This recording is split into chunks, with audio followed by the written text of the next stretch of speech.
باقی رہ گیا یہ کہ جو بھی آپ موقف رکھیں گے وہ جب اس پہ رکھیں گے تو ایک اس کا نتیجہ یہ نکلے گا کہ پھر آپ کو آگے بڑھنے کا موقع ملے گا، نئے نئے سائنسی ایجادات اور دریافات ہونے کا راستہ کھلے گا.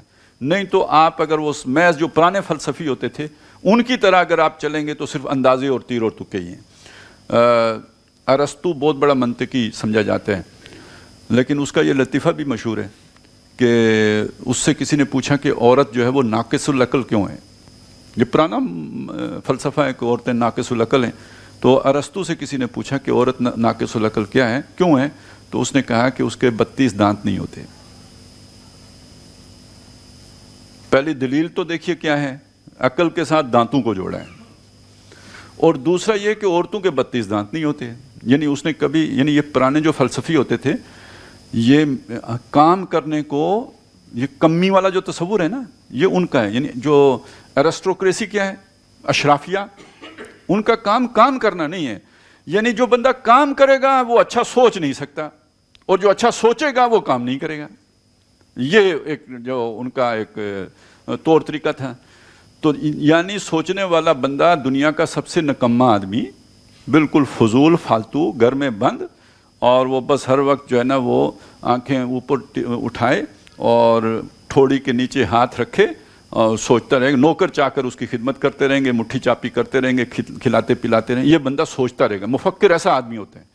یہ تو ہمارا زمانہ ہے جس نے آ کے بتایا کہ نہیں، یہ تو بڑی محنت کرتا ہے، یہ جنگلوں میں گھومتا ہے، یہ پانیوں میں جاتا ہے، یہ فضاؤں میں اڑتا ہے، تب جا کے مشاہدہ اس کا مکمل ہوتا ہے. یہ زمین میں گھومتا ہے. تو یہ کدھر سے آئی یہ سوچ میں تبدیلی؟ کون لے کے آیا؟ یہ ذرا سوچئے. یعنی میں نے آپ کو 2 انتہائیں بتا دی، ایک ارسطو کا دور بتا دیا، دوسرا آج کا دور بتا دیا. تو یہ شفٹ کہاں سے ہوا ہے؟ یہ وہ پرانے طریقے سے نکل کے اس نئے طریقے میں داخل کس نے کیا؟ ہمارا دعویٰ یہ ہے کہ نو انسانی کو یہ نیا طریقہ سکھانے والی کتاب قرآن مجید ہے. اور یہ وہ بات ہے، وَلَا تَقْفُ مَا لَيْسَ لَكَ بِهِ علم. اس سے پہلے آپ کو یہ چیز کہیں نہیں ملے گی. اور یہ کہ یہ اللہ کے نبی ہیں صلی اللہ علیہ وسلم جنہوں نے نو انسانی کو اس روشنی سے روشناس کرایا ہے، اور پھر اس روشنی سے پھر چیزیں آگے بڑھی ہیں. آج کل آپ یہ ایسی باتیں سنتے ہیں نا کہ جو جتنی بھی کوئی ایجادات ہیں کہیں نہ کہیں پیچھے جا کے مسلم سائنٹسٹ کے ساتھ اس کا تعلق جوڑا جاتا ہے. تو وہ اسی لیے جوڑا جاتا ہے نا کہ اس سے پہلے تو یہ چیزیں تھیں ہی نہیں. بلکہ یہ جو سائنس کی بنیاد ہے یہ بھی سمجھ لیجئے، لاجک 2 طرح کی ہوتی ہے. لاجک سے ہم اصل میں وہ بھی ہمارا جو یہ پروسیس ہے نا نتیجہ نکالنے کا، تو یہ جو جس کا میں نے ابھی ذکر کیا کہ ہمیں ڈیٹا ملتا ہے تو پھر ہم نتیجہ نکالتے ہیں، تو وہ جو پروسیس ہے نا سمجھ لیں وہ لاجک ہے. تو وہ پروسیس 2 طرح کا ہوتا ہے. وہ 2 طرح کا پروسیس اس طرح ہوتا ہے کہ ہمیں ایک اصول معلوم ہے اور اس اصول سے ہم جزیات اخذ کرتے ہیں، نکالتے ہیں، استخراج کرتے ہیں اس اصول سے. تو اس کو کہتے ہیں استخراجی منطق. یعنی وہ پروسیس یہاں پہ ڈیڈکٹیو پروسیس ہوتا ہے، یعنی آپ اس سے نتائج اخذ کر رہے ہوتے ہیں، نکال رہے ہوتے ہیں. ایک پروسیس ریورس ہے بالکل اس سے، دماغ کا پروسیس. وہ یہ ہے کہ جزیات سے کلیات بنانا. جزیات سے کلیات کیسے بنتے ہیں؟ کہ آپ نے اپنے برتن میں پانی کو دیکھا تو اس کو چاروں کونوں سے اس نے اپنی سطح ہموار رکھی ہوئی تھی.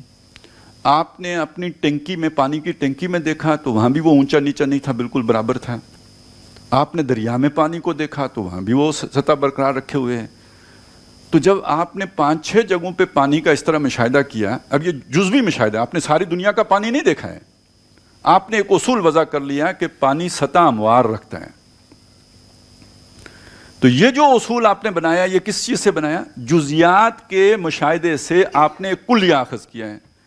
اس پروسیس کو کہتے ہیں انڈکٹیو پروسیس یا انڈکٹیو لاجک.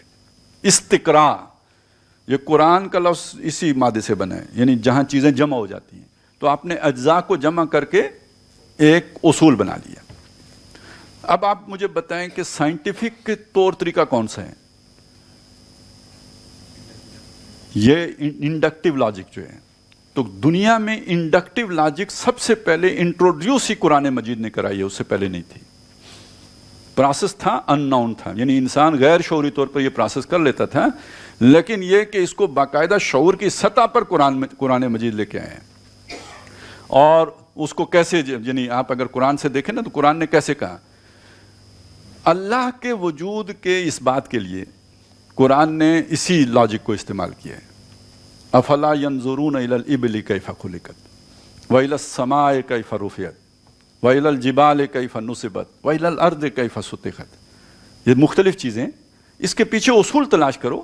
اس کو بچھایا کس نے, اس کو اٹھایا کس نے, اس کو کھڑا کس نے کیا, تو کوئی پیچھے آپ کو نظر آئے گا. کوئی خالق ہونا چاہیے, کوئی ہستی ہونی چاہیے. تو یہ ثبوت ہے کسی کے وجود کا. یعنی اللہ تعالیٰ کے اس بات کے لیے قرآن مجید نے استخراجی منطق نہیں استعمال کی ہے, اس سے ہو بھی نہیں سکتا تھا. تو وہ تو اتنی بڑی حقیقت ہے, تو وہ اس کا استخراج کہاں سے ہوگا؟ ٹھیک ہے نا, وہ تو ہو نہیں سکتا. اس کے لیے جو کیا گیا ہے وہ یہ کہ یہ جزئیے سے جوڑ کر کسی بڑے نتیجے تک پہنچانے والا جو پروسیس ہے اس کو جو ہے وہ سٹارٹ کیا گیا ہے.